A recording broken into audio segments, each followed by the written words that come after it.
अभी ये पूरा जो वॉर हो रहा है इसका इंडिया पे इम्पैक्ट कैसे होगा? तुमने 1500 लोग मार दिए. You've come in through land, sea and air. It's an act of war. So the Israelis have decided that because it's an act of war, they will respond as a state that they are at war. There's a lot of exchange of intelligence between the Israelis, Mossad and the American CIA. They're very close. If Israel is threatened, Iran बोलता है हम उसको खत्म ही कर देंगे, then it's big brother America will step. तो Iran ने कैसे रिटेलिएट किया है? उन्होंने वो स्ट्रेट ऑफ हॉर्मुज जो है तो वो उन्होंने ब्लॉक कर दिया. Perhaps the first time ever after 400 years the straits have been shut. This is not about sinking ships. This is about economic war. They want to make the cost so high कि पूरी दुनिया जाके Israel को बोले, America को बोले बस अभी हमारी हालत खराब हो रही है, आप de-escalate हो. अभी de-dollarization होने के बाद रुपी स्ट्रांग नहीं हो जाएगा फिर? Yeah, people think कि de-dollarization होगा. Americans won't allow that to happen. फिर वो तो हो ही रहा है ना अभी de-dollarization. नहीं हो रहा. Have you seen what's happened to gold? बहुत नीचे चला गया अभी. Every day. In a war, gold should go up, no? Yeah. The same central banks are selling gold. I also read in the news कि Israel और US are using agentic AI to plan strikes and all. So the phone is now a weapon. So even when Iranian leadership kept away the phone, but the kids were on TikTok and Facebook. The women were on Facebook. Mossad, the CIA knew exactly where the kids are. What's your boldest prediction for 2026? Whatever little money you may put now, it will create.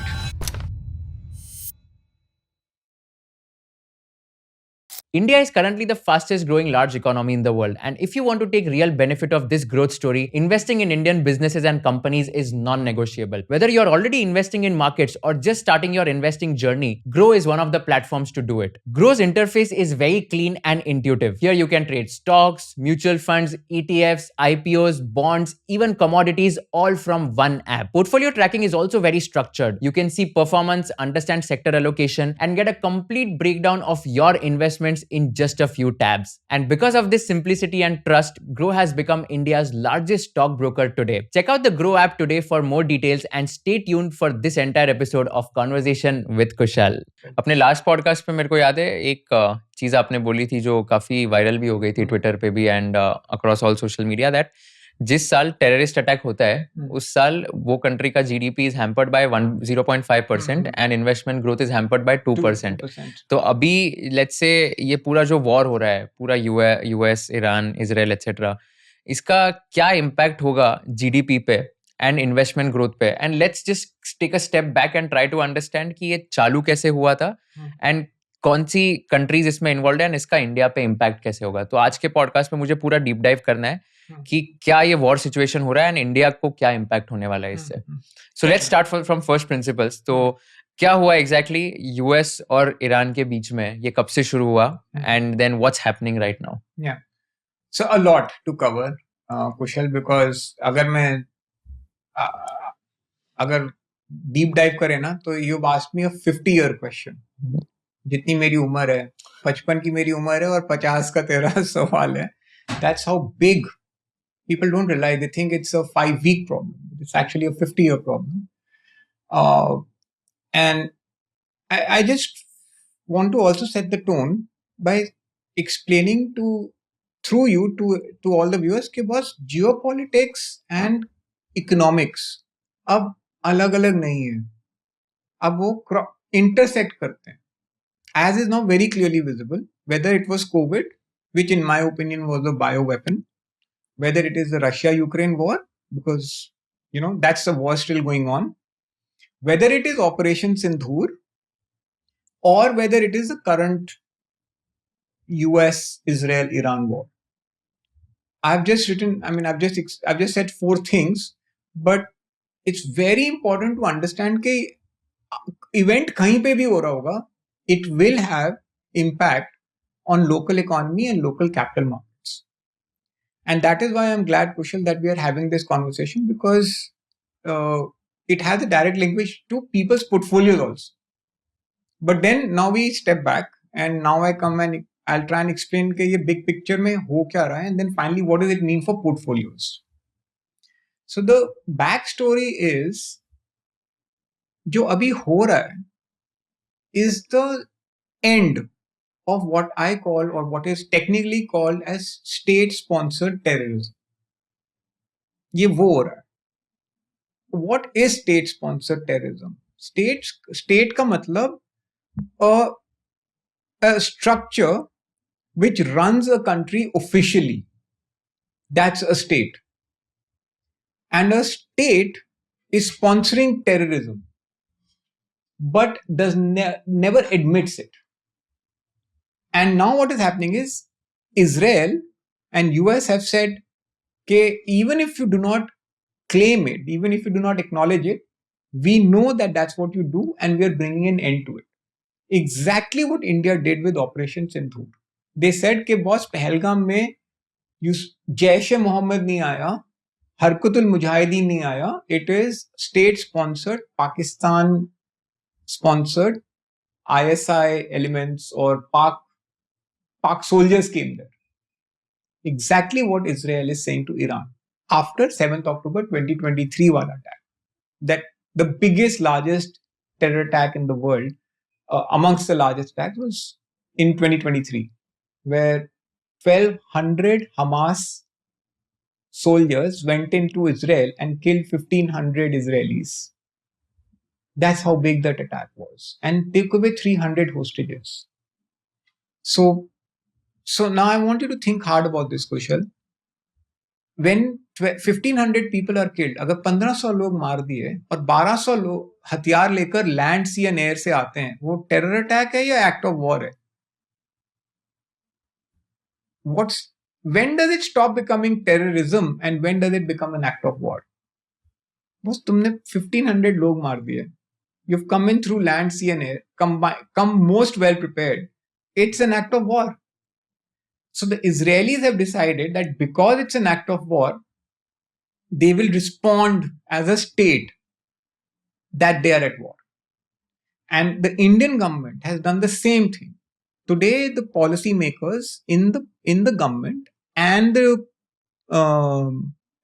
center which runs the government has said any act of terror will now be considered an act of war. So now coming to first principles, what I'm trying to explain to everyone is that the word terrorism as is understood is over. We are now in a state of war. And that escalates the cost very, very high for the crime creator. अभी तक वो cost था नहीं. तुम नाम बदल दो, ISIS रख दो, you can call it Al-Qaeda, you can call it Harkatul Mujahideen, Jaish-e-Mohammed, JKLF, you can call it anything. And the recipient of terror would only go after a few hideouts, try and absorb it.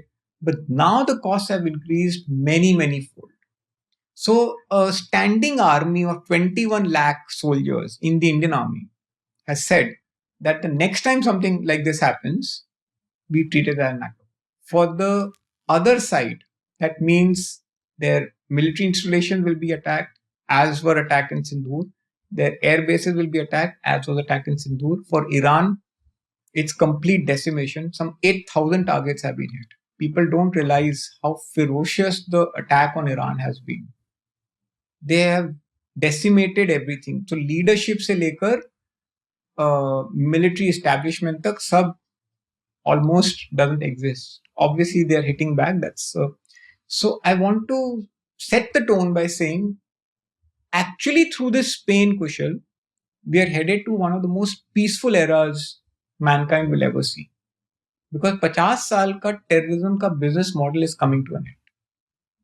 तो ये हो रहा है दुनिया में. और 50 साल में स्पेसिफिकली क्यों बोल रहा हूँ? बिकॉज ये पेन स्टार्ट हुआ था एग्जैक्टली 1975 से, when Ayatollah Khomeini took over the reins of Iran by overthrowing the leader at that point in time. And when he came on board, they did not, the adoption that they used for running the country, which is Iran, was based on theological thought process. And that meant 45 to 50 years of anti-Israel, anti-America. Death to America, death to Israel, complete preparation for trying to hit Israel at any point in time.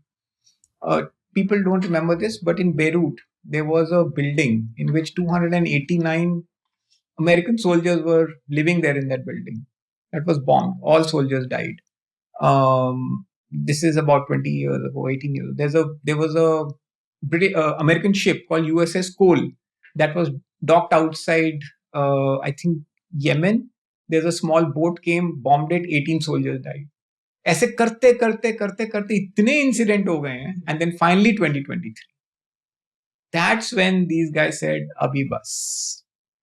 Exactly what Modi ji has said after Pahalgam. Ab bas.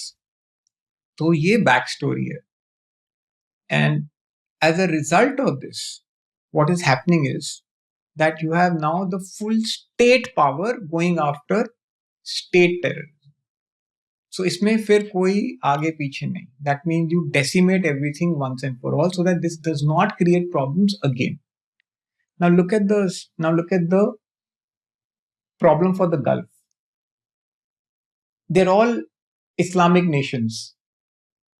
So UAE or Qatar or Saudi Arabia or all of them, Bahrain, Oman, they're actually Muslim nations, and Iran is bombing all of them. So one part is Shia, the Iranians are Shiites and the rest are Sunnis, fair enough. But finally, they're all Islamic nations. And even these Islamic nations are now wondering that can they afford an Iranian attack 10 years from now? And so when people ask me very often, when will this war end? My favorite answer is this is a fight to the finish. इसमें एक ही winner हो सकता है, एक ही loser हो सकता है. This will not be a stalemate.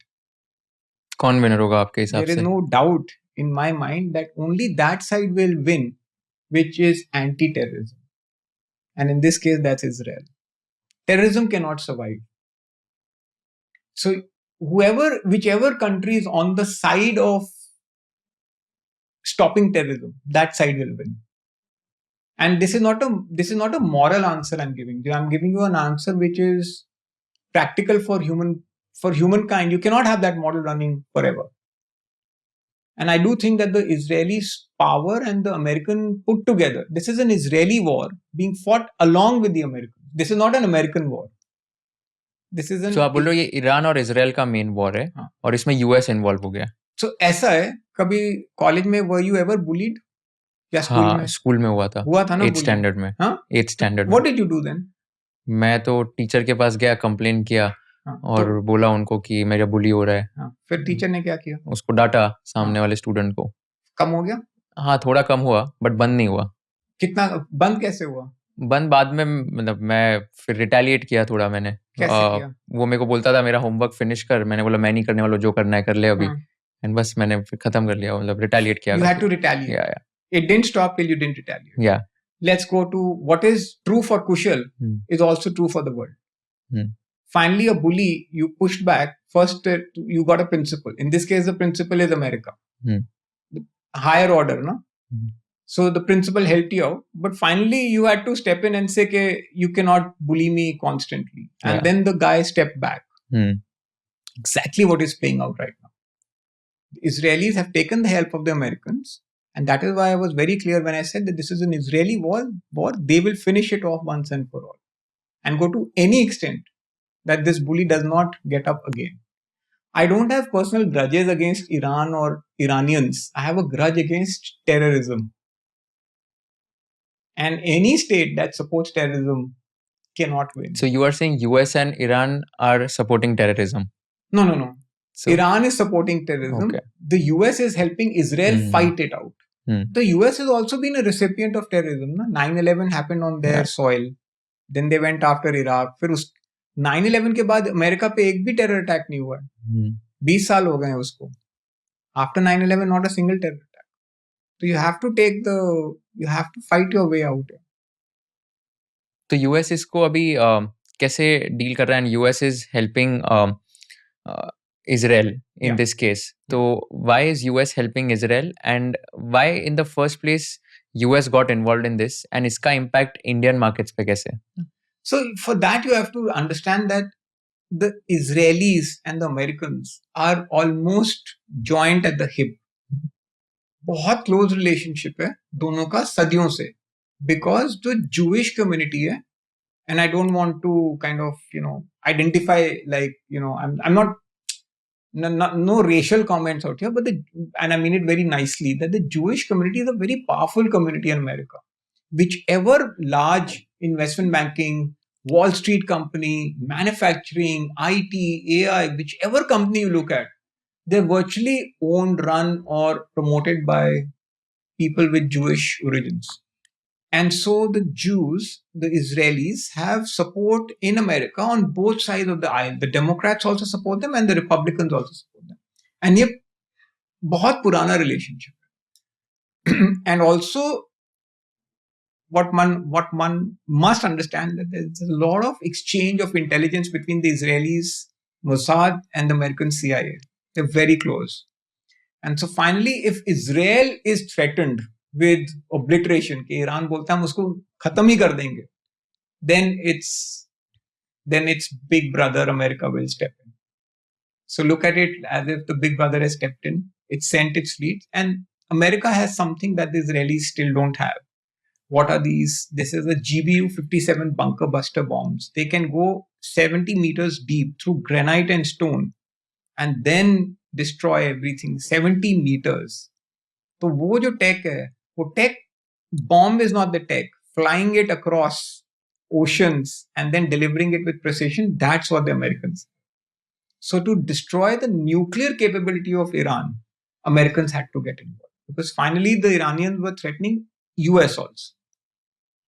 And what has happened is, just yesterday or day before, the Iranians did shoot a missile jiski capability was 4,000 kilometers, which basically means parts of Europe also come under attack. They shot it off at Diego Garcia, which is roughly 4,000 kilometers. It's just a small island, but it's a very important island for the British and for the Americans. They keep their air bases out there. The missiles got intercepted. Obviously, they got intercepted, but no one had a clue. Only the Israelis kept telling the world that the Iranians have that capacity to fire a 4,000 kilometer missile. अब जब 4,000 kilometer वाला missile निकला है ना, that's when the world has gotten up. Something is incorrect here. अभी तक middle east में was 1400, 1500, 700, 800, 900. Israel is 1500 kilometers. That's within the range. 4,000 gets Paris into the range. ये उन्होंने वही मिसाइल यूज की थी यूएस ने in order to kill the leader of Iran, right? Yes. जो So, underground so those were the first jets for all Israeli jets. The Americans, जितना भी Americans ने जो भी यूज किया है, those are for the nuclear weapons. जो एकदम deep bunkers, mountains के अंदर जो इन्होंने बना के रखा हुआ था. But the first wave was 100 odd aircraft. They were all Israeli aircrafts. They had precise intelligence. Okay, the top 20 leaders with Khomeini are sitting in one place, and that precision, that attack came in the morning, and they got all 20 of them. So, coming to your question on you asked me a question on the Israeli-US connection, and then also what does it mean for markets in India? Now, war can never be good. So that's a basic principle, that why are wars fought? War का मतलब क्या हुआ? War is the last thing to achieve political objectives. But political objectives achieve करने में आपको कुछ खोना भी पड़ता है. अब war cannot be there's nothing known as a cheap war. You will lose assets. आपका कुछ तो गिरेगा. In this case, हवाई जहाज गिरेंगे. Then costs will go up. Inflation could go up. Petrol के दाम, this, that, and the. And I'm saying capital markets and economies पे उसका impact आएगा. आ ही रहा है. And in our case, it's even more important because अपना crude कितना import होता है. But 2-3 things, Kushal. Even before the war had started, since 24, the markets have gone nowhere. So I'm now making a distinction between, markets going nowhere because of valuations and markets going nowhere because of war. Now the two have come together, so it's a very potent. So now it's a थोड़ा dangerous mixture है, पर वो वैसे भी कहीं नहीं जा रहा था, because वैसे ही valuations high थे. पर इसकी वजह से now वो propel हो गया, quick हो गया. The fall has really become very sharp. And just like I told you that I've never been more bullish on world peace after this war. I have never been more bullish on stocks as much as I am now. You can go back to our talk, which I did with you last time. मैंने ये categorically बोला था, this is time to be careful. I was not bullish at that time because anyway valuations were very. And I'm now saying this with great responsibility that any money invested very carefully over the next 5 years, 7 years can generate good, reasonably good returns, and that can create long-term wealth. So this is the best time to invest I in am stock markets. very bullish on very careful stocks, not index. Indexes may not return money, but stock selection अगर आप carefully करोगे, mutual fund बहुत ध्यान से खरीदोगे, पैसे बनने वाले. सो अभी coming back to the war thing, तो ईरान ने कैसे रिटेलिएट किया एंड उन्होंने वो स्ट्रेट ऑफ हॉर्मुज जो है जहाँ पर से ऑयल एंड गैस पास होता है, तो वो उन्होंने ब्लॉक कर दिया या उन्होंने बेसिकली चार्जेस लगा दिए कुछ शिप्स पे कि आप पहले पैसे भरो तो ये आने दोगे, तो वो क्या किया उन्होंने एग्जैक्टली? So लोगों को अभी Straits of Hormuz is like in the news because obviously there's so much being spoken, but ऐसे 28 choke points हैं दुनिया में. One of them is Straits of Hormuz. And today we are hearing about Straits of Hormuz because in the news, 3 years from now, what you will hear about or potentially hear about is Malacca Straits, which is in our neighborhood. Because Malacca Straits are a very narrow passage of less than 9 or 10 kilometers, but 70% of global trade happens on Malacca Straits. It's the shipping lines from where all of Asia gets connected to the rest of the world. And if ever the Chinese were to make a move on Taiwan, Malacca Straits will get shut down. वो कभी future में अगर हुआ तो कहाँ पे exactly Malacca straight? This is around Malaysia, Indonesia, and it's in the Indonesian region. Okay. And this is where Andaman and Nicobar has become like a island where India has put its forward base of the most advanced aircraft, Sukhois, because that is our floating aircraft carrier. I mean, that becomes an aircraft carrier for us. So if ever the Malacca Straits were ever in risk, it's India that will step in to make it free.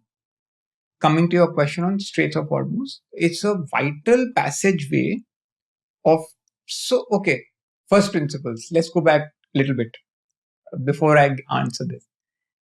65% of Earth is oceans. Only the rest is land. What we don't realize is if you want to control the world, you have to control the seas. You don't control the world by controlling the land. You control by seas. Who were the history mein tu ja, Kushal, and see over 500 years who have ruled the world? Portuguese, because they had the Portuguese Armada, and then the Spanish. They had the Spanish fleet, and then came the British. The British, the sun never set on the British kingdom because they had the most powerful naval base. Then came the Americans with the most powerful navy, and today it's also the Chinese. What's common between all of them is not that they had powerful armies, is that they had the most powerful navies. Because सारा का सारा जो भी आप इस कमरे में देख रहे हो, it's traveled from sea. It's not like very rarely does it come through air. So when you shut down a sea route, then it creates traffic jam.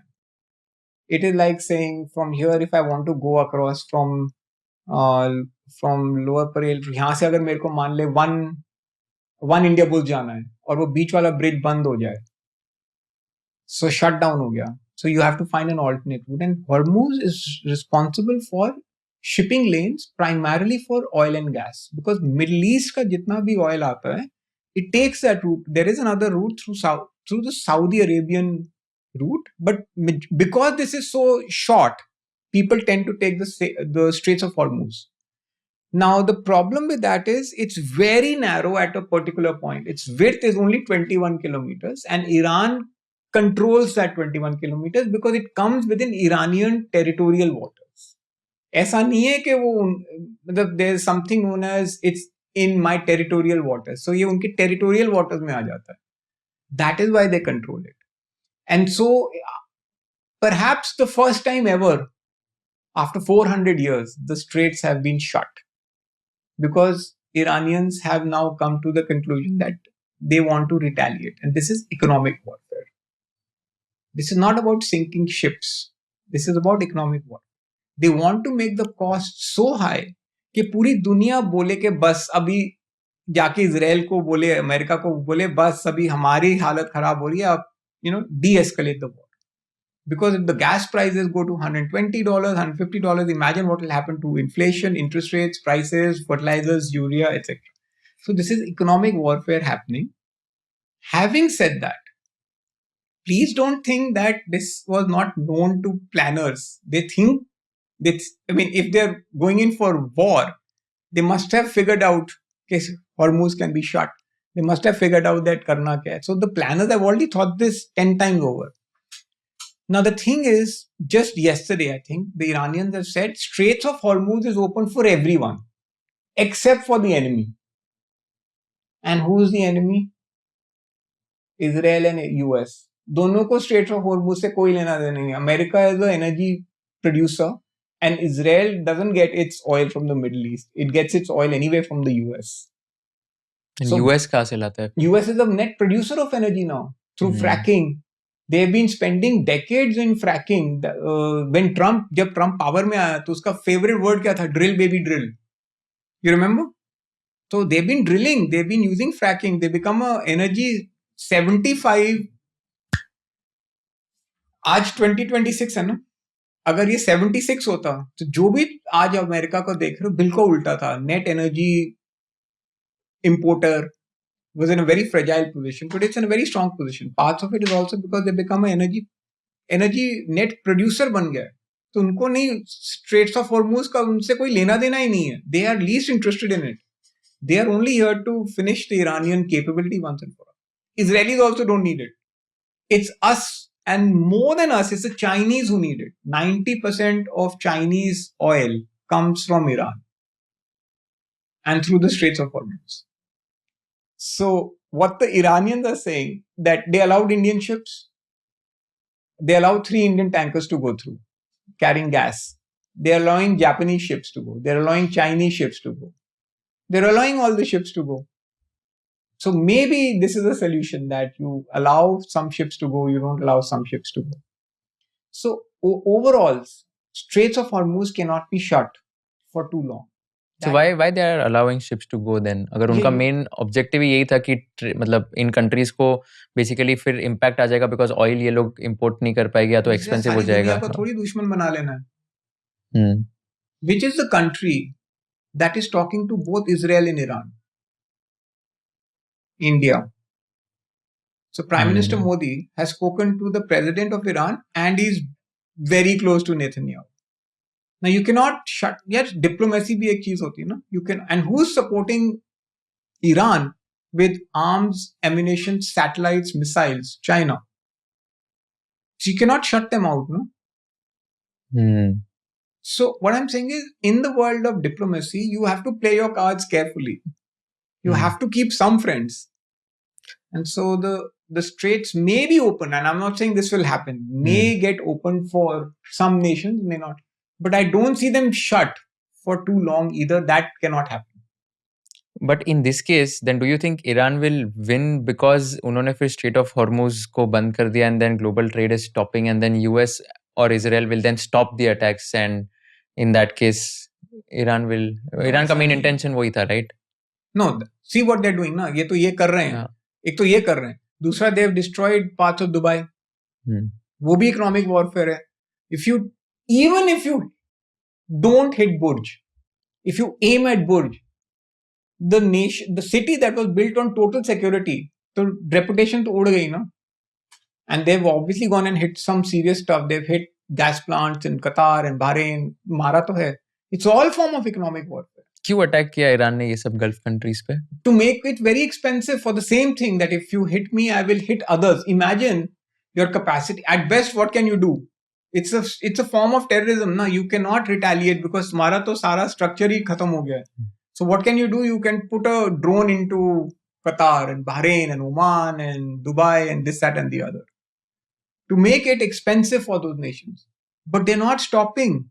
What these nations are now saying, think of it, Kushal, can they afford another attack 10 years from now or 5 years from now?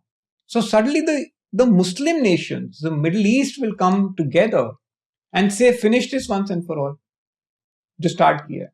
And I don't mean finish it like Iran को खत्म कर दो. There's a very distinct, मतलब बहुत फर्क है between Iranian people and the Iranian regime. This is what I'm trying to say, that even the Middle East will come together to bring an end to this form of terrorism once and for all. नहीं, but Iran ने जैसे gulf countries पे attack किया तो वहां पे US के कुछ बेसिस है, वहां पे अटैक्स हुए, राइट? नहीं, अब तो सब जगह कर रहे हैं. दे सेंडिंग, बुर्ज में क्या है यार, अमेरिकन बेस तो है नहीं कुछ.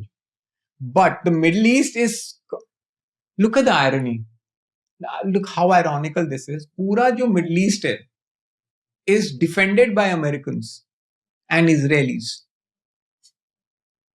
and they're fighting another Muslim nation. How ironic is that?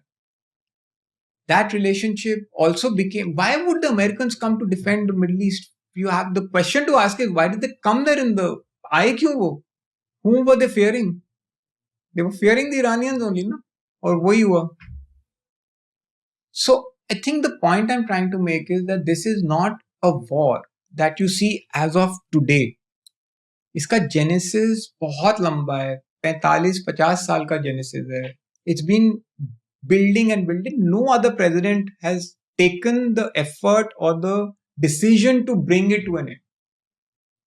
I think the world is also beginning to realize that this needs to end.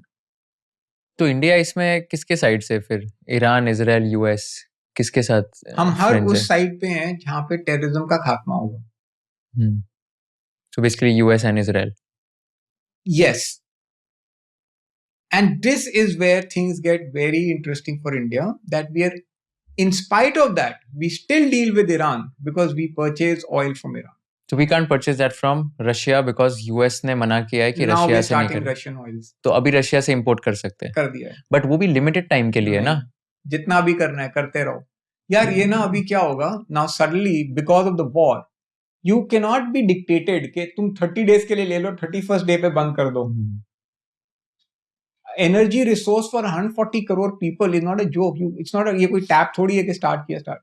We still have an option. हम तो जाके Russia से, time ज्यादा लगता है, 12 दिन लगते हैं. और इजराइल से किया, सॉरी ईरान से किया तो 6 दिन लगते हैं. ओके, डबल टाइम लगता है. सो oil is not the issue here, gas is the issue.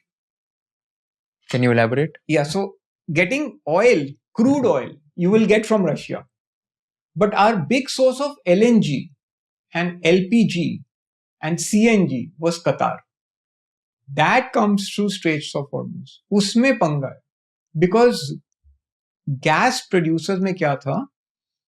Russian gas was being supplied to Europe. तो इसके लिए मेरे को थोड़ा समझाना पड़ेगा. यूरोप में जर्मनी है. अब Germany is the manufacturing king. You know how Germany became a manufacturing hub? They got two things, cheap Russian gas and cheap Chinese labor, and both have turned around. Nothing is cheap about Chinese labor now, and you cannot buy Russian gas because supposedly Europe is at war with Russia. Both things gone. So now Germany cannot buy Russian gas. They have to buy gas somewhere. And then that's when they turn to the Middle East. So अब कतार का gas खरीदने के लिए बहुत लोग line में हैं. Literally कतार में हैं, including the Europeans. So that gas price is shooting up. And gas for us is important because we use it for household, LPG, CNG and all. It also has industrial use, in further use in fertilizers. And so those costs could escalate. There's a chance that could escalate. But my sense is we will end up buying back Russian oil and start purchasing gas, which is on the seas already. There are multiple ships that are floating around that are on the seas. Many transactions happen on the sea. So yes, sea पे ही transact हो जाता है. मतलब क्या होता है? You can buy and sell contracts on the sea itself. But किसके through? कौन सी कंट्री के साथ? जो अगर आपको किसी का गैस लेना है, it's transiting it can change the direction and come to you. You can buy it on the sea. ये हो रहा है. India is buying oil which was headed for China and we are getting it. But फिर ये तो originally China ने खरीदा था, तो हाँ, हम but you can pay for it. तो हम चाइना से खरीद रहे हैं मतलब. नहीं, China would have paid for it in certain currency as it would have reached. Correct. But before that transaction is gone through, we paid for it and purchased it. तो ये होता रहता है. It's nothing. तो उन्होंने China के साथ deal cancel कर दिया और फिर इंडिया को दे दिया. हाँ, हमको दे दिया. तो it's not a very extraordinary item. ये होता है. This is trade on high seas. Okay. But I just want to, for everyone's knowledge, I want to explain, coming back to Hormuz and all of this. Remember, the Iranians don't have any navy left. They 35-40 ships have been sunk and one right across in Sri Lanka. तो कुछ navy है नहीं. कुछ नहीं है उनके पास. They have small boats on which you can put a very small mine and make that go into the water and a mine can explode and it can create. So they don't have a naval warship.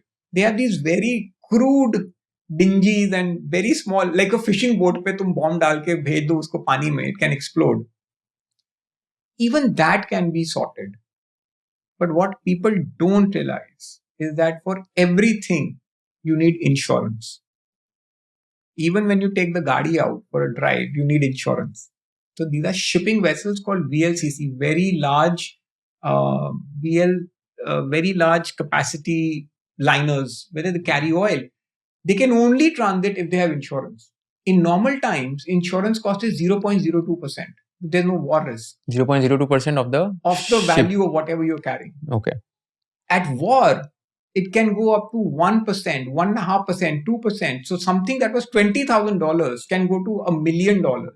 Wow. And the only insurers in the world were 4 or 5 and all based in London. Number one of them was Lloyd's. So Lloyd's insurance said, I will not insure the ship now. Without insurance, no ships can transit. Why did Lloyd say it won't insure the ship? They're unwilling to put a war risk. They would have to end up paying the money. Lot of claims. So what the Americans have said, okay, if Lloyd's cannot do it, we put the American government will insure passage of ships and pay insurance. So multiple things are happening simultaneously to open this up. The world is not as if they're all sitting on their, seats and chairs and deciding, okay, let this happen, time will tell. But this was a choke point. The Iranians have used it. The Iranians had that ability to shoot drones. They've done that. जो कर सकते थे सब कर दिया उन्होंने. Nothing they have left. And that is the point that gets me to this, that everything that they could have done, they've done. From here onwards, this war can only de-escalate. Because of escalation में factors कम होते जा रहे हैं. From day one, Iranians had sent, let's say, 800 drones. Today, that has come down to 80 drones or missiles. But the capacity of the missile has gone up. And they're carrying larger warheads. I do think we are approaching a phase when this war has to start de-escalating. Because now the costs for Iran are getting out of hand. It's now the population can start to suffer. Because beyond a point, every question you ask me is about world suffering. No one's really asked the question, what about the Iranian people? Because no news is coming from there. Yeah, what's happening there? Decimation. Their regime is done, their leadership is finished, they don't know who's running them. The Iranian people themselves must be now wondering where will tomorrow an electricity grid can be hit and they will not have lights. So there will come a stage where the Iranian public will also now start to say that enough is enough. Because you have to figure out, it's a 90 million population. Chota desh nahi hai boss, bahut bada desh hai. I think we're heading towards de-escalation. The pain will continue. This is like the bright light, a huge ball of fire before it starts to, and many people think that this will escalate and escalate. My view is this is now on a sliding scale. Why people think it will escalate and आपको क्या लगता है कि अगर de-escalate होगा तो कैसे होगा? Like how will the war end? So लोगों को इसलिए लगता है कि it's like when things get bearish, then they only have a bearish view. In 2024, people thought only small caps will make money forever. In 26, people thought gold will make money forever. And today, people think that this war will go on forever. Because recency bias hota na, you get anchored in it. And my job is to look beyond the fog of war. It's very foggy, and the war is very foggy, it's very uncertain. But then there is certain objectives. I started my entire talk by saying war is a medium of achieving political objectives. The Israelis and Americans are very clear what their objectives are. Destroy nuclear capacity of Iran forever, destroy long-range ballistic missile production capacity and existing missiles forever, destroy any space programs forever so that they cannot build in the future, and destroy leadership. मेरे हिसाब से all four are done. People say that the end result is regime change. That's not that. ये चार में ही सब कुछ achieve हो गया. Regime change is a people issue. जब regime ही नहीं बचा तो change क्या करोगे? So objectives have been met. What are the Iranian objectives? See, there is an Iranian objective also. Escalate the cost so high that people start, getting very tired of the war. Make sure that it goes beyond the boundaries of the current nations. Hit Israel very hard and make sure that American bases are hit. And they've also achieved their political objectives. Now, the question is who is willing to stand when the last blows are coming? I think that's where Israel and America will. और इसमें India जो है आप बता रहे हो gas prices बहुत ज़्यादा बढ़ गए बिकॉज कतार से गैस इंपोर्ट करते हैं. तो आपने बताया कि रशियन गैस जो है वो भी लाइक रशिया भी गैस बेसिकली करता है. तो फिर इंडिया रशिया से गैस इंपोर्ट क्यों नहीं करता है? कर ही रहा था till Americans did trade sanction. नहीं, अभी मैं बोल रहा हूँ, अभी जैसे गैस प्राइसेस बहुत बढ़ गए तो अभी then that's a solution for India, right? That's a solution for oil. There is a Russian gas. There is Russian gas also. But uska kya hai, that Russian gas has a lot of buyers through China. Because that's being diverted and the Chinese are also buying that because Chinese use it the maximum. So obviously we'll also end up buying. But suddenly you have to start negotiating the trade transactions, etc. And then the oil routes were very different and the vessels are also very different. LPG and transporting liquefied petroleum gas is very different from transporting crude oil. It's different containers, different science altogether. तो आप बोल रहे हो कतार से gas import करना बहुत easy है as compared to Russia. Much easier था. Okay. But now you'll have to go back to Russian gas and Russian oil. Okay. Unless Iran decides कि Strait of Hormuz unless they decide that it's open to. On this point, I just want to make one point where we've lagged a little bit. China has something known as strategic reserves. And that is about 120 days. They can go without petrol and gas for 3 months. कैसे? Actually 4 months. इतने बड़े reserve creates करे हुए. Okay. Massive amounts of reservoirs and reserves they've created and they've stored, it's called strategic reserves. In India, that number is 15 to 18 days. That's it. But ठीक है अपने देश के लिए it's 18 days. Yeah, it's very expensive. You have to create that kind of for 140 crore people to create 120-day capacity. Can you imagine what it requires? Yeah. It requires space of monumental proportion. Plus, it requires buying it ahead of time. But China's population is also equivalent to India. तो China 120 days का कर पा रहा है तो economic difference है ना. That's where they've taken a leap. Those are the places where India will have to play catch up. So आप बोल रहे हो इंडिया में अगर ऑयल एंड गैस बंद हो जाता है तो बस 15 से 18 दिन तक इकोनॉमी सर्वाइव कर पाएगी. Which is not bad actually. 15-18 दिन is enough. But as comparison to China तो it's very bad. It's 1/10. It is 1/10. Yeah. That is true. It is 1/10. So इसको increase करना चाहिए आप ये बोल रहे हो. So now the government will start focusing on taking 15 days to something like 90 days. 90 days जाएगा आपको लगता है? यार करना ही पड़ेगा. And कैसे करेंगे? Storage capacity. कौन से टाइप की कंपनीज और सेक्टर्स को बेनिफिट होगा इससे? So this will be infrastructure, all of infrastructure, so these are go back to manufacturing, anything that will help in the creation of reservoirs. When I say reservoirs, think of capacity that in millions of tons. So those kind of, so obviously the current oil and gas companies will be so involved, manufacturing companies, infrastructure companies.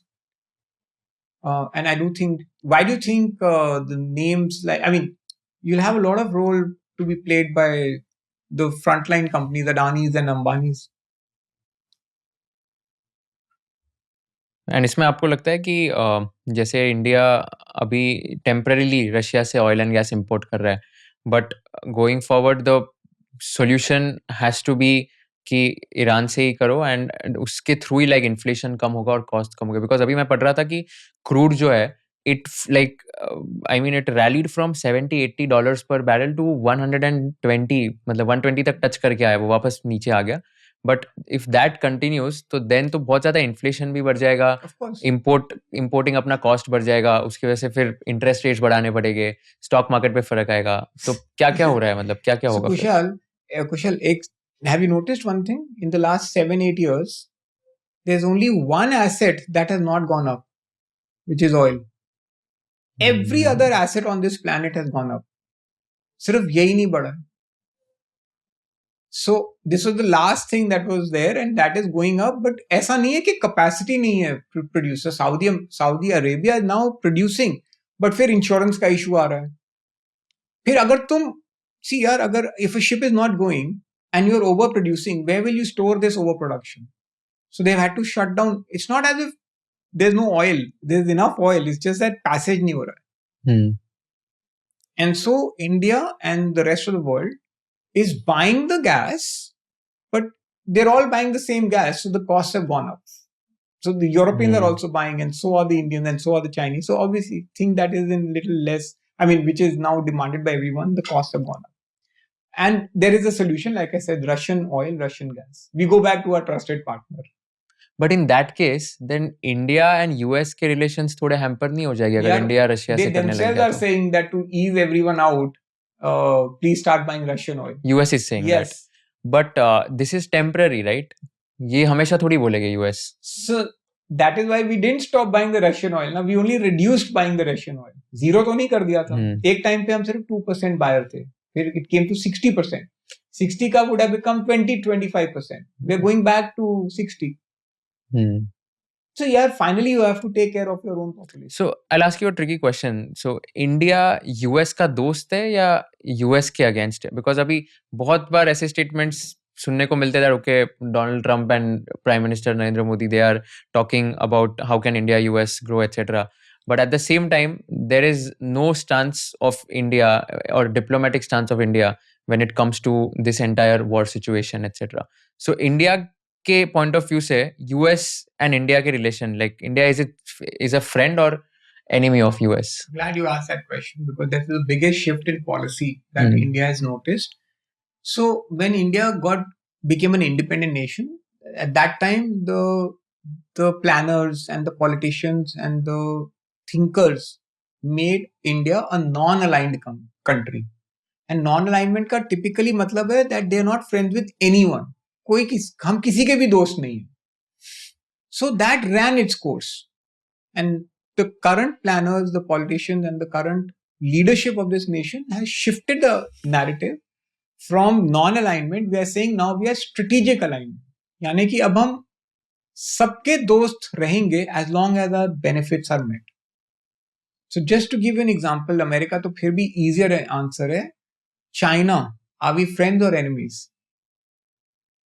So in China's case, we are friends and enemies at the same time. How come? Because we just fought in Galwan. 20 of our soldiers died. They lost some 110 soldiers. We have Arunachal Pradesh is always a constant friction point. They wanted Ladakh. We fought a war with them in 62. Then we banned TikTok. And now that there is this US, everything is happening. The Chinese have started coming back to India and approaching, and we've gone back to them in some form of creating a partnership. That is when Prime Minister Modi went to China and met the Russian president. And there's this famous photograph of Modi ji, Putin, and Xi Jinping together.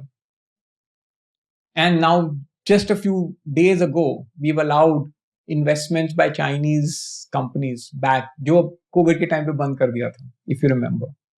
So that by the finance ministry has been opened up. So China is the unique nation जहाँ पे हम friends and enemies at the same time में. I've always believed America has been people to people. It's been the most friendly nation. Everyone goes to the state, but we've had a very strange relationship with them because in the 80s they completely supported Pakistan because of the Soviet Union. The Soviets attacked Afghanistan, and to push back of Soviets, Pakistan created the Mujahideen, today's Taliban, and the entire funding came from CIA. So for from the 80s, 90s, 2000, 2010, and 2026, that's 40, 50 years, the Americans and the Pakistanis are super close to each other. They know each other like no one can know. So our relationship, and then they want us to blame Russia for the war. So at a people to people relationship, हमारा America के साथ बहुत close relationship है, but on a political relationship, it has had its ups and downs. Overall, I would say we are very, very close to America when it comes to thinking. Democratic nation, elections, the way we think, capitalist, and becoming parts of it is capitalist. But we have our differences. In Operation Sindhu, like I told you last time, we went and hit certain American assets as well. From that day, the Americans have gone a little haywire on India. तब फिर आ गया trade tariff sanction ये वो but now because of this war things are changing again and I think what is the beauty about India's foreign policy is that opposing poles पे सिर्फ एक ही देश बात कर पा रहा है वो है India so American and Russians के बीच में भी इंडिया ही है इसराइलीज एंड ईरानियंस के बीच में भी इंडिया है मिडल ईस्ट से भी prime minister Modi got the maximum number of civilian award I think it's a testament of great work by the External Affairs Ministry and the diplomats to have got us to this place. What is happening with China, Taiwan and उनका conflict कैसे शुरू हुआ था and उसका impact क्या है India पे? तो stated objective, okay, उसको समझाने के लिए let's Hong Kong. Let's start with Hong Kong. Hong Kong, so there was this is known as the 100 years of Chinese humiliation, where Britain attacked China, this is about 150 years ago, and took away the island of Hong Kong, opium wars. And they took it away on a 100-year, 88, 90-year lease or a 100-year lease. That lease got over in the 90s, sometime in the 90s, and Britain handed back Hong Kong to China with the explicit thing, clear thing, that you will run it like an independent nation, जैसे हमने इसको run किया था. And you've seen how Hong Kong is. Absolutely cross culture, complete movement of capital, no controls, nothing. Free nation, free capital.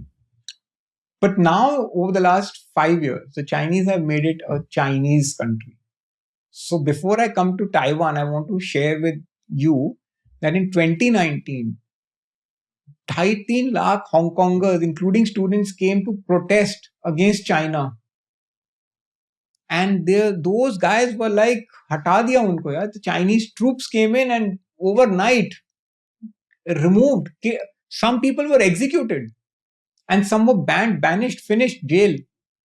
वो 2.5 लाख मतलब इतने protest बच्चे student ये वो जैसे नेपाल बांग्लादेश में नहीं होता इसका किसी को पता ही नहीं चला overnight finished and today Hong Kong is a Chinese country and that's how they I Taiwan as well उनको लगता है Taiwan is not a nation it's a part of China and the reason why they love Taiwan is not because they love the country, it's because of TSMC, Taiwan Semiconductor Manufacturing Company. That's 70% of semiconductors in the world are made by TSMC. Oh. Control TSMC, control the world. ये है geopolitics. और Europe और Russia के बीच में क्या चल रहा है? Europeans think, okay, in this war, I am of the view that the Russians were right. It's a bit of a people don't realize this also. The Russians were right in what they did. So, first principles, like you heard of the Cold War? Americans and the Soviets. The Russians were Soviet Union. They were not Russia. And 40s, 50s, 60s, 70s, 80s till 1992, there were only two powers in the world, the Americans and the Soviets. And they fought without shooting a single weapon. They fought for 6 decades against each other. तो ये कितनी पिक्चरें बनी हैं जहाँ पे Soviets are the enemies, anti communism, Arnold Schwarzenegger की picture बनी होगी, इतनी सारी. Russia was the enemy. And there were only two powers. They fought on everything from Olympics to putting a man on the moon to who had the maximum nuclear weapons and who put nuclear weapons where. In that war, धीरे, the Soviets, because they were a socialist country, they invested so much in arms and ammunition that their economy started degrading. And in 92, there came a time when in 89, Germany was also unified. Today, Germany was separate, East Germany and West Germany. What you see is a unified Germany today. East Germany was controlled by Soviet Union and West Germany was American. In 89, have you heard of the Berlin Wall? No, what's that? This wall was a physical wall between East Germany and West Germany. Soviet Union, Russia. In 89, the Berlin Wall broke. They broke down the wall. And in 91, Soviet Union broke up. When I say broke, मतलब पूरा जो इतना बड़ा Soviet Union था, it broke up into 15 countries. Technically, Russia, Soviet Union lost the Cold War because they broke up. उनका balkanization हो गया, टूट गए, बिखर गए. एंड उन 15 देशों में से एक देश बना यूक्रेन. बहुत सारे हैं, कजाकिस्तान, उज्बेकिस्तान, बहुत सारे हैं. They're like, and Ukraine, and they are so big. Ukraine is the largest country if you look at it as a European country. And it's so big. Ukraine is in Europe, while Kazakhstan is in Central Asia. इतना बड़ा था Soviet Union, so टूट गया. When they broke, this was in 1991. Then there was only one power left. America. 91 से लेकर 2001, 2001 से लेकर 2016. That's 25 long years. There was only one power in the world, unipolar world. Up until 2016, when there's a gentleman called Xi Jinping who comes into the picture and throws his hat in the ring and says, China is also a power now. And the Russians had a structure called the Warsaw Pact. After the Second World War, two things happened. One was NATO. You heard NATO? Yeah. So NATO is protected by the NATO structure. Americans protect NATO. The Russians also had a protection system called Warsaw Pact. As soon as Russia collapsed, Warsaw Pact collapsed. And all the nations that were protected by Soviet Union became NATO. Poland, Czechoslovakia, Hungary. ये सारे Russian countries, almost they look like Russia. They all shifted over 15-18 years. They became NATO.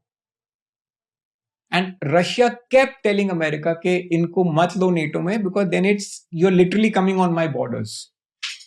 If I show you the maps, then you'll notice that Warsaw Pact disintegrate जैसे जैसे होता गया, NATO started putting its imprint. Today, Poland was never it was always a Soviet Union protected country. It's totally NATO now.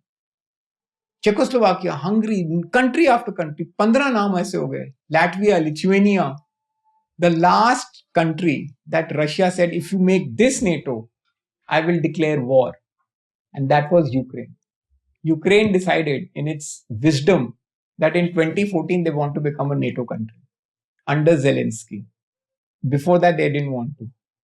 And the Americans kept pushing them, become NATO, become NATO. And the reason why Russians think that kuch bhi kar lo, Ukraine cannot become NATO is because all over history, over 200 years, 300 years, 400 years, everyone who's attacked Russia has used Ukrainian land. From Napoleon to Hitler.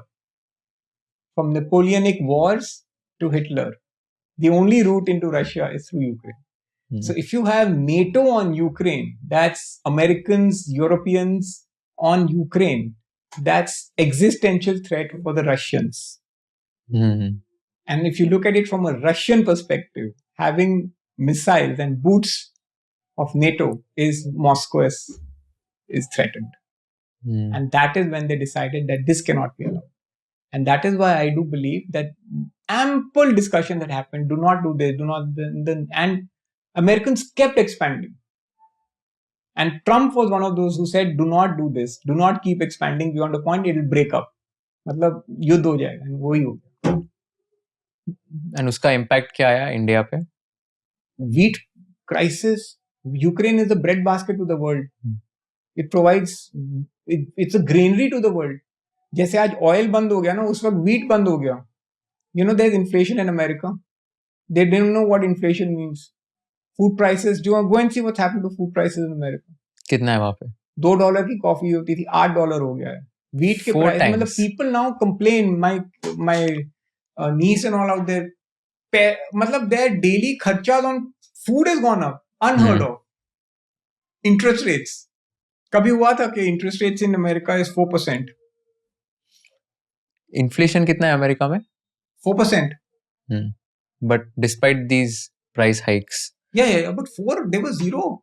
They don't know what inflation means. They don't know what interest rates at 4% mean. So it became an election issue. महंगाई कम करो. Imagine America में महंगाई कम करो. India में महंगाई कम करो. In America saying illegal immigration बंद करो. Modi ji saying illegal immigration बंद करो. America saying make in America. Modi ji saying make in India. A developed nation with $80,000 per capita income and a developing nation with $4,000 had the same election issues. Strange. So that's the background to the Russian war. That is why I do believe that the Russians were not at fault, because this was an attempt to, in their eyes, it was existential threat to the motherland. And many times I've given this example. People find it very strange, but I'll give you this example. Maybe it'll hit home. So ये आप जो story बताया तो इसके basis पे from what I understand तो ये real जो आपने चीज बताई तो इसके बेसिस पे फ्रॉम व्हाट आई अंडरस्टैंड इसकी यूक्रेन की गलती होगी, रशिया की गलती नहीं है. तो बट आपने बोला उसके पहले कि Russia is not at fault basically. But why? So you are saying people are saying that Russia is at fault. People are calling Russia the bully. People are saying all of Europe is up in arms. Americans are calling Putin a devil. भाई obviously जो बड़ा है वो छोटे देश को attack कर रहा है, तो लगता है. And how can Ukraine tick off of 4 साल? पूरा का पूरा तो structure British, Germans, French, American, सारा का सारा तो वहां पे they're supporting it with money, with infrastructure, with missiles, drones, technology. So the Russians, and by the way, the Russians have already taken 25% of Ukrainian land. That's the size of Bangladesh. And they're never going to give it back. So the Russian war will also end on Russian terms. The Israeli war will end on Israeli terms. And India's war against Pakistan will end on Indian terms. अभी आपको क्या लगता है next 2-3 years में कौन से war हो सकते हैं, या तो जियोपॉलिटिक्स में कौन सी सबसे बड़ी अनसर्टेनिटी आ सकती है? नहीं, मेरे को थोड़ा सा ये अब अनसर्टेनिटी कम होते हुए दिखती है, बिकॉज अब ना इतना बड़ा वॉर हो गया है, अब सबकी हालत टाइट हो जाएगी. But what's the most uncertain event you can think of in the next 4-5 years? I think the Chinese on Taiwan. Okay. It's not uncertain, it's very certain. But even the Chinese will now think 100 times before doing this, because they're not direct fighters. The last time they fought a war was in 71, they lost to Vietnam. So they only fight like this. क्या हुआ था China Vietnam में? They fought a war. Vietnam in 71. The Chinese lost the war. Why? What was the fight about? क्या हुआ था? The fight was for land. Okay. It was about land, certain land. Now today, of course, Vietnam and China are very, very close. But they had, I think, a 15-day war. And the Chinese were pushed back. So I'm just saying, but China's way of fighting is never confrontational. The last time they fought a war was with India. After that, we did some things that the Indian army did. The Indian army overnight put its tanks at ranges which were looking down on Chinese troops. They never expected tanks to go to those heights at Kailash range after Galwan. So the Chinese have been pushed back. But they fight through proxy. कभी Iran के साथ कर लिया. North Korea इनके दोस्त कौन है? Iran, north Korea and Pakistan. तीन तो इनके दोस्त हैं. So the Chinese may fight for the Taiwan structure,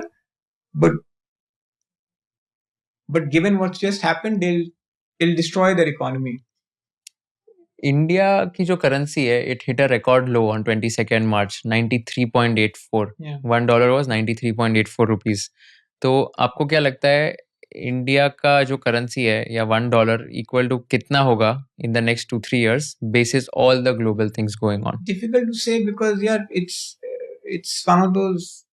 The RBI tried to control that, but then we lost a lot of foreign currency. I mean, we lost our reserves because of that. So, इसको free float पे रखना, इसको let the market find the right space for your currency is the only way to handle. You cannot control that. ये इतना depreciate क्यों हो रहा है? वैसे अभी 94 हो गया है. $1 is almost 94 rupees. इतना ज़्यादा depreciate क्यों हो रहा है रुपी? But the depreciating rupee is because of capital flows. It's not because of the war. It's not because of the war. What have retail investors in India done? They've done great SIPs, 30,000 crores. And I think that's great work. But what have we done? We provided exit to promoters and to FIIs. And FIIs have taken the money and walked off. Billions and billions of dollars. Will that not have an impact on the rupee? Technically, we funded an exit of the FIIs. But is that the only reason? Because that's one of the biggest reasons. इतना ज़्यादा depreciation हो रहा है. Look at the amount that they've taken out. इसी to 26 का number देख ले. Will that capital flow not have an impact on currency? मेरे को लगा ये war panic की वजह से ज़्यादा हो रहा है. You see, that is all 25 days. But a depreciating rupee has been happening now for almost a year and a half, 2 years. That's why I keep telling everyone, please don't look at 25 days. Because then you are seeing the situation there and then. उसके आगे और उसके पीछे दोनों देखना पड़ेगा ना. So falling rupee 93 पे आज तो आया नहीं. पहले 80 पे भी आया होगा ना. That's your people, foreigners are taking their money, no? And the last numbers were running into $40-50 billion. FII outflows. FII outflow. How can that not create a capital flow की वजह से currency drop? Obviously, when there's a dollar exodus, no? It'll hit your rupee. अभी de-dollarization होने के बाद रुपी strong नहीं हो जाएगा फिर? Yeah, people think कि de-dollarization होगा. वो let's see how it goes because वो Americans won't allow that to happen if there is de-dollarization. फिर वो तो हो ही रहा है ना अभी de-dollarization. नहीं हो रहा है. ऑलमोस्ट सारी सेंट्रल बैंक्स जो है गोल्ड ले रही है, डॉलर को सेल कर रही है. सेकेंडली इंडिया ने कितने कंट्रीज के साथ एग्रीमेंट किए gold. Have you seen what's happened to gold? बहुत नीचे चला गया अभी every day. In a war gold should go up, no? या the same central banks are selling gold.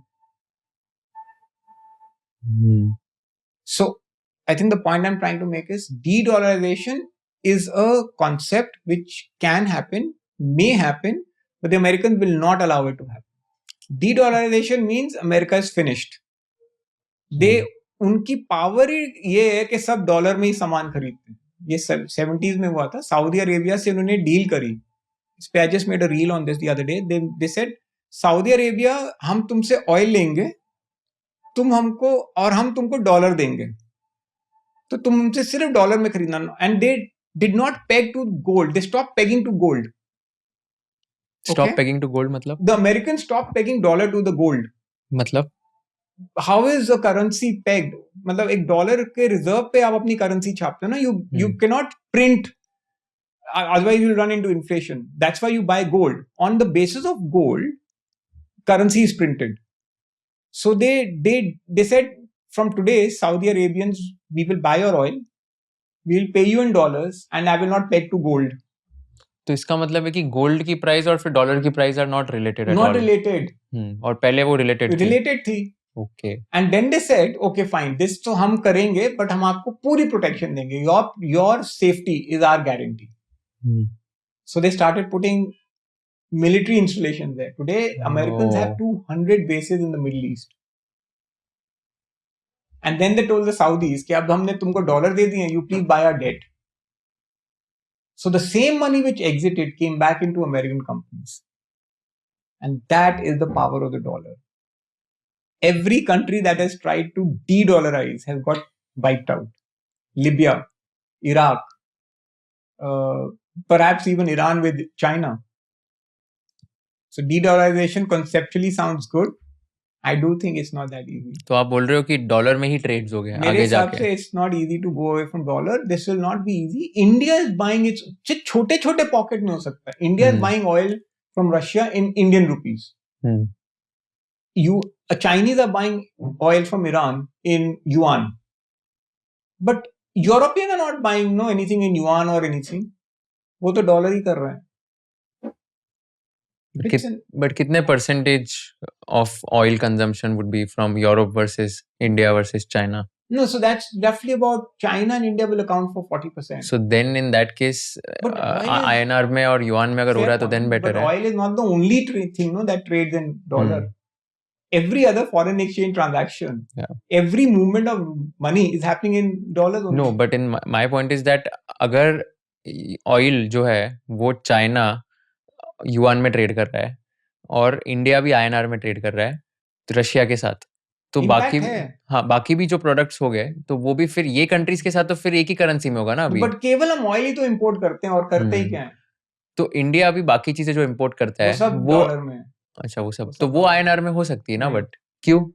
यार see understand that your rupee should be strong enough not to buy something. Let's do one thing. So which are the top 4-5 major importing countries of India? Importing items. Importing items or countries. Oil. We only import oil and gold. Correct. Gold कहाँ से import करते हैं? From जैसे reserves लिए हमने. All the central bank we bought gold. We had to pay in dollars ना for that. कहाँ से इंपोर्ट किया वो? You would have to buy gold. ये जो अभी ऊपर wherever. Why do you think gold prices have gone up? All the central banks are buying gold only, either from each other or from open markets. So this cannot happen in INR. This cannot happen in INR. Why not? Because someone has to use the Russians when they are getting INR for oil. What are they doing with the rupee? It's not tradable. ना वो करेंगे क्या रुपी का? So they are also ending up buying Indian bonds only. The end result of all other currencies is too weak. That's the problem. You cannot use that money. It's like end result nahi. You can't buy much with that rupee. No, but my only simple question is कि अगर India China yuan में कर रहा है, India INR में कर रहा है रशिया के साथ, तो गोल्ड भी फिर अल्टीमेटली रुपी में कर सकते हैं ना. अगर तो कर मतलब माय क्वेश्चन इज कि फ्यूचर में तो हो सकता है ना. I doubt it. I doubt it for the technical reason because Russia has excess oil. They're willing to give to India. It's a strategic partner. Iran is supported by China. ये सब political gains भी हैं. But gold is hard asset. That they will want a reserve currency, and reserve currency is dollar. वो नहीं जा रहा है. So that is why, to your point, central banks instead of buying more dollars started buying gold. कि चलो de-dollarization का एक तरीका है कि डॉलर खरीदना ही बंद कर दो. वो 70 का 58 हो गया.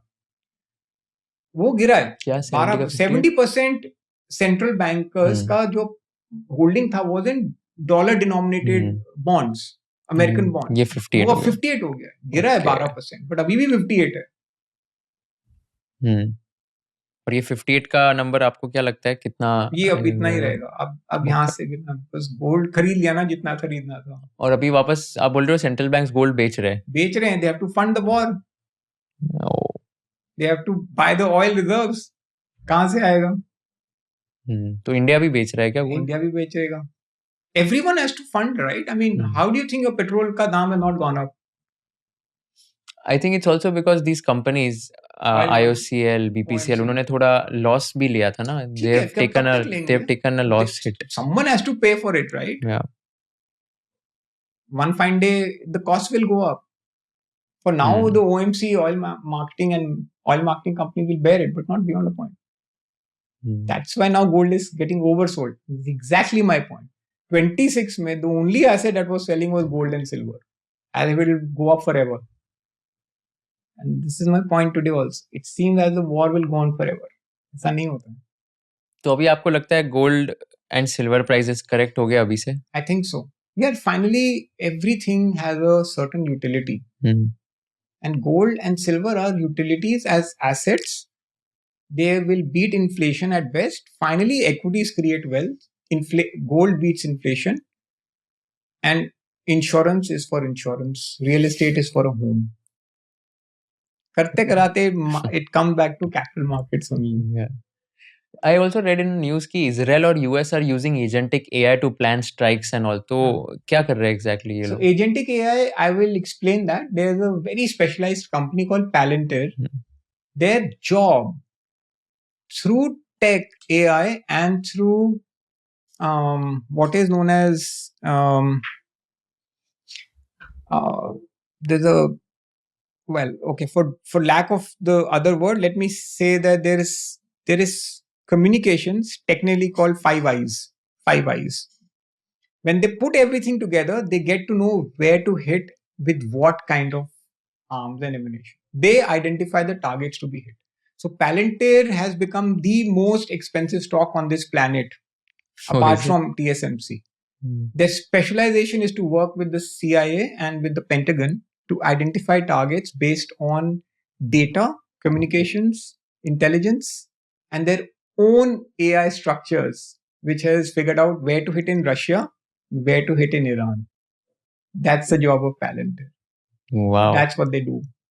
And this has come after their algorithms have processed gigabyte after gigabyte of data.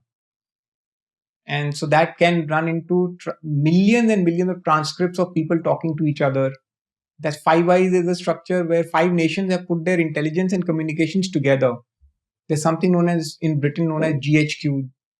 So all of these are very advanced systems of communications.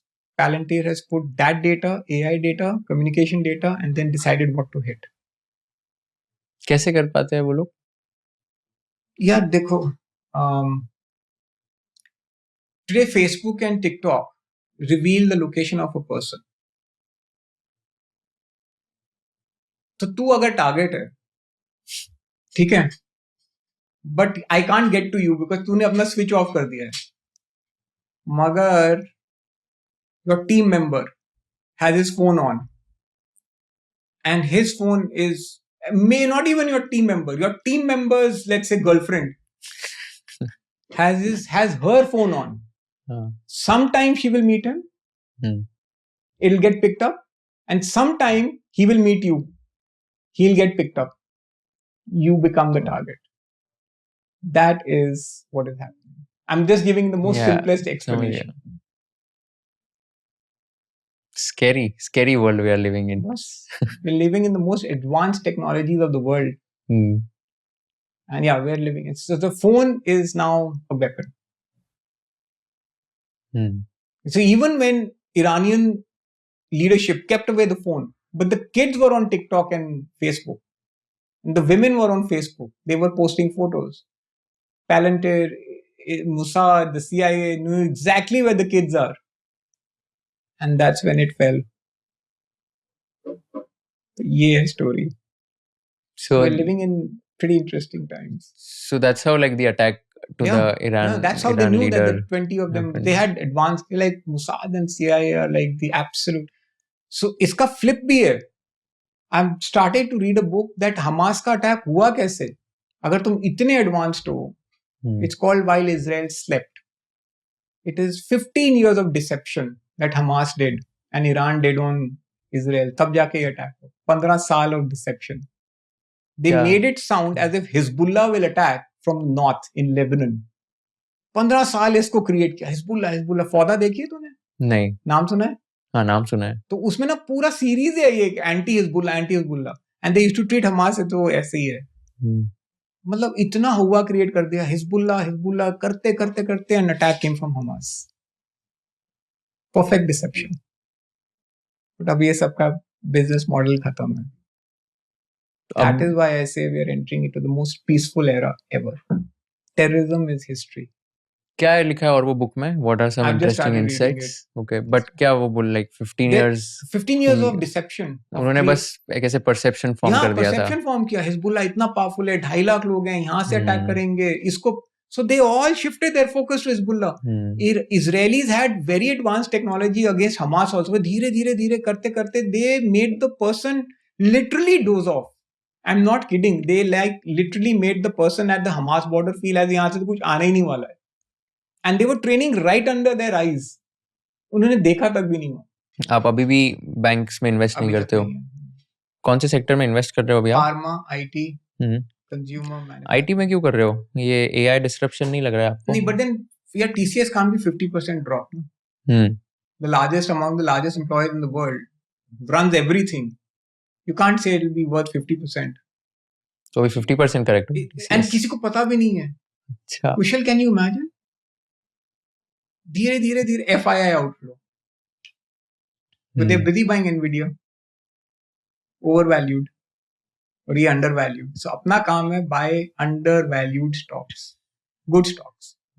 IT और pharma. IT, pharma, parts of consumer, manufacturing. Pharma, consumer इसमें agriculture, rural. ये है sector. Pharma में कौन सी companies आजकल आप देख रहे हो? I won't get specific. वो गलत हो जाएगा. But just as a name, I can tell you, Dr. Reddy's, Abbott, ये सारे such good names struggling to create value. बहुत स्टोरी है. फार्मा तो बिल्कुल ही लोगों ने छोड़ा हुआ है. क्यों? They're busy buying everything else. So you think that is a sector जहाँ पे ज़्यादा ध्यान नहीं है, but defensive stocks, not defensive, highly resilient stocks. Go back to consumer durables. People hate Colgate, Nestle, Lever. कोई नहीं खरीदा. 6-7 साल से किसी ने नहीं खरीदा. As if वो कभी grow ही नहीं होगा. एक टाइम पे था, Birla MNC used to be the most favorite fund of everyone. Today it is nowhere. No one buys it. Like MNCs are a bad word now. Maybe it's the future. That's the space I'm looking. एक interesting term है, मैं पढ़ रहा था, डॉनड्रो doctrine करके है ना? हाँ, डॉनड्रो डॉक्ट्रिन. No, वो तो डोनाल्ड ट्रम्प पे कर दिया है. Actually is Monroe. क्या होता है ये? Monroe Doctrine is when the first American parliamentarians, they said that they came out with a doctrine saying that हम अपने वेस्टर्न हेमिस्फेयर में यूरोप को कभी नहीं आने देंगे.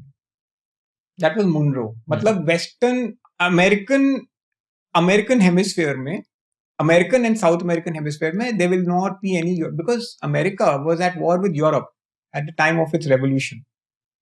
So Monroe said that we'll create a security such that within North America and South America, it's only American dominance. And Donald Trump has revived that document because now everyone has power in South America or even in Cuba except for the Americans. So now it's called Donandro Doctrine, which is Donald Trump के ऊपर, that he's saying everyone will be shunted out of South America and America. It will only be American power. So Venezuela, Cuba, any other nation, Chile, for example, has set up a lot of infrastructure with China, pushback.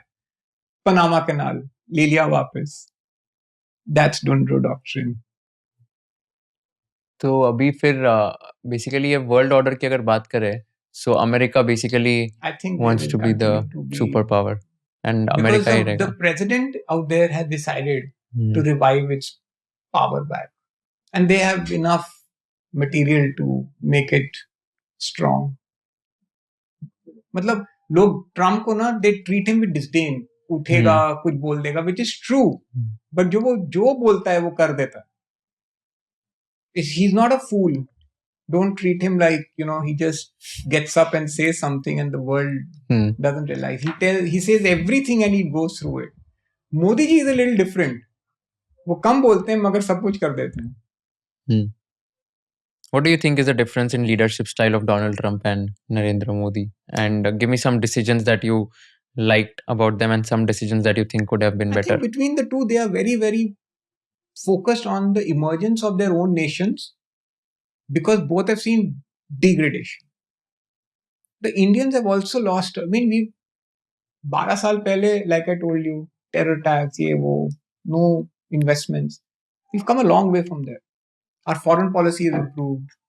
370, घर में उज्ज्वला योजना, Awas Yojana, make in India, clean India, insurance करो, bank खोलो. What is America doing? Illegal immigration हटाओ, make in America, drill, petrol, I will make jobs come back. तो कुछ गलत नहीं कर रहे हैं दोनों, तरीके थोड़े से गलत हैं. Trump. I think between Modi ji and Trump, the difference is Modi ji has been there for 12 years. He's a very steady leader. Trump is always out there to prove that he's like always out there to prove a point, which I don't think Modi is out there not to prove a point. He's just for action. And what about Xi Jinping? He's been a brilliant leader for the Chinese. He's revived the Chinese economy. He's built them into a very powerful nation. But I think it's taking them into a direction of confrontation. The difference between Modi ji and Xi Jinping and Trump is that he's building India not for confrontation. These guys are building their nations, building it up for confrontation. That's the difference. आपने एक video में बताया था that multilateral is not the same as multipolar. इसका क्या मतलब होता है? So we are in a world of, see, we are heading towards a multipolar world. मैंने कहा था तेरे को at the start के India, the world was bipolar, Americans and the Soviets. फिर आया unipolar.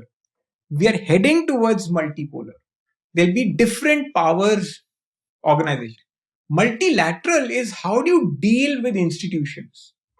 Multilateral institutions, United Nations, World Health Organization, all the institutions that are supposed to take care of the world. That's multilateral organization.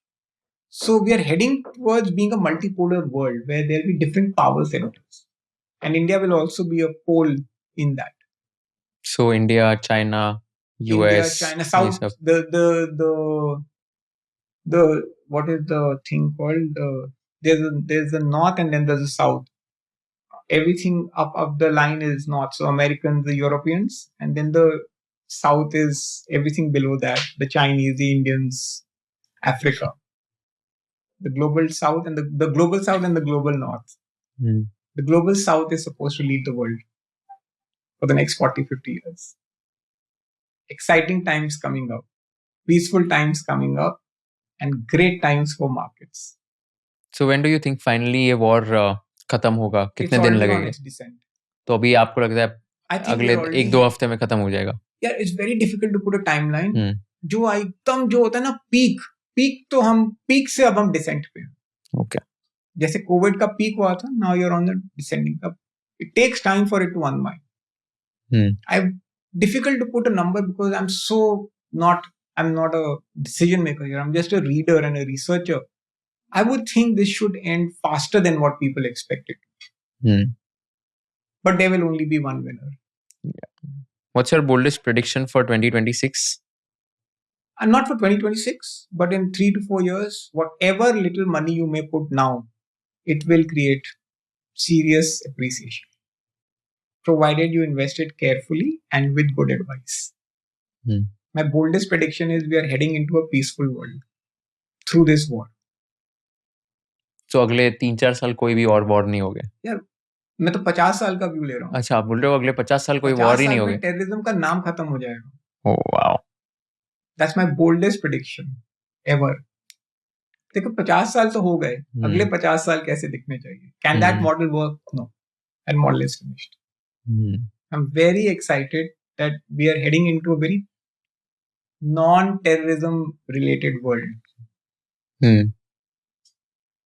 What is something that we did not discuss today? I think we discussed everything. We didn't discuss, oh my God, we've discussed virtually everything. And nothing left. Only that good luck to good luck and just best wishes to get this thing over and done with. It's the last question that I ask all the guests. I think I asked you last time, but I want a different answer. If you were in the shoes of Kushal Lodha and if you were interviewing Karan Datta, what is one question you would like to ask him? इतनी पढ़ाई कहाँ से करते हो? इतनी पढ़ाई कहाँ से करते हो आप? 4 घंटे पढ़ाई करता हूँ। कुशल तूने सीए करी है ना? हाँ। और क्या क्या किया है? CFA और ACCA. कितनी पढ़ाई करी है तूने? तभी की थी जब मैं एग्जाम कर रहा था, 12 घंटे पढ़ता था. 12 घंटे ना, तो you studied every day and then you qualified 3 such very tough papers. I study 4 hours and try and qualify every day so that I am able to explain these complex matters in a simplified. तो every day आप 4 घंटा पढ़ाई करते हो? 4 घंटा खेलना, 4 घंटा पढ़ाई. कॉलेज स्टूडेंट की लाइफ. और क्या पढ़ाई करते हो आप? लाइक कौन से सोर्सेज है आपके? स्पेसिफिक वीडियोस, पॉडकास्ट, बुक्स, कौन से? तो थोड़ा बताओ, लाइक अगर किसी को जियोपॉलिटिक्स के बारे में समझना है तो ऐसे कौन से 3 सब्सक्राइब टू माय चैनल्स है? वो तो एक है, उसके अलावा और कौन से चैनल्स हैं? So there are some brilliant speakers. Ian Bremmer is my favorite. वो Ian Bremmer को आप करो and Twitter पे Velina Trechkova. These two are my go-to people. And then I read a lot. John Meschmeyer करके हैं, who's author on the concept of war, and he predicted the Russia-Ukraine war 20 years ago. By the way, John Meschmeyer जैसे हैं. India में नितिन गोखले हैं. So there are brilliant researchers, and now on social media, what is also happening is there are lesser known names but becoming very very important. Like there's a Twitter handle called Insightful Geopolitics. It's run by an ex-Navy commander. Achha. He writes brilliantly.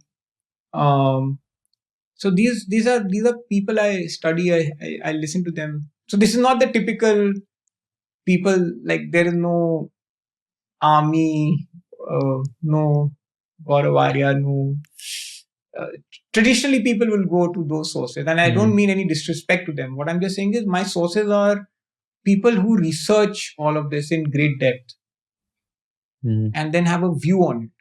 I only like to talk to people who have a view. मतलब मेरे को ना ये नहीं चाहिए कि I mean, it has no value to me if someone is telling me what is happening. That has no value. You asked me the last question, what's my boldest prediction? If I am able to give you a prediction and if it comes true, then I'm adding value to you. Na? Yeah. You know? So I like people who are taking bets on big things. Amazing.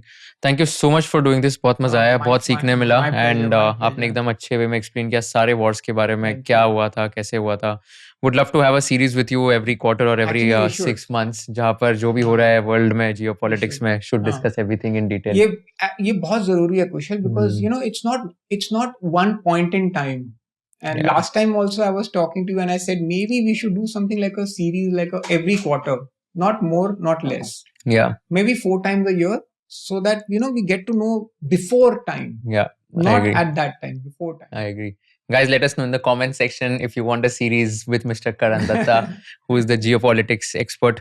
Thank you so much once again for doing this. बहुत मजा आया, and as always, didn't realize we spent 2 hours, and always fun talking to you. Great fun. Thanks, Kushal. Thank you so much. Thanks for inviting me. Thank you so much for watching this video till the end. Before we end this video, I'd like to thank Grow for being our title sponsor. With support like this, we can deliver actionable finance content to our audience. So go ahead and download the Grow app today and tell us in the comment section which guest you want so that we can invite them. Also, ऐसे कौन से questions है जो मैंने पूछने चाहिए थे, कौन से questions है जो मैंने नहीं पूछने चाहिए थे, ऐसे कौन से parts है आपको लगता है trim करने चाहिए थे, हमें comment section में बता देना ताकि we can give you the most value additive content. Thank you so much once again for watching this entire podcast, and stay tuned for more amazing episodes of Conversation with Kushal. Investment in securities market are subject to market risks. Read all the related documents carefully before investing.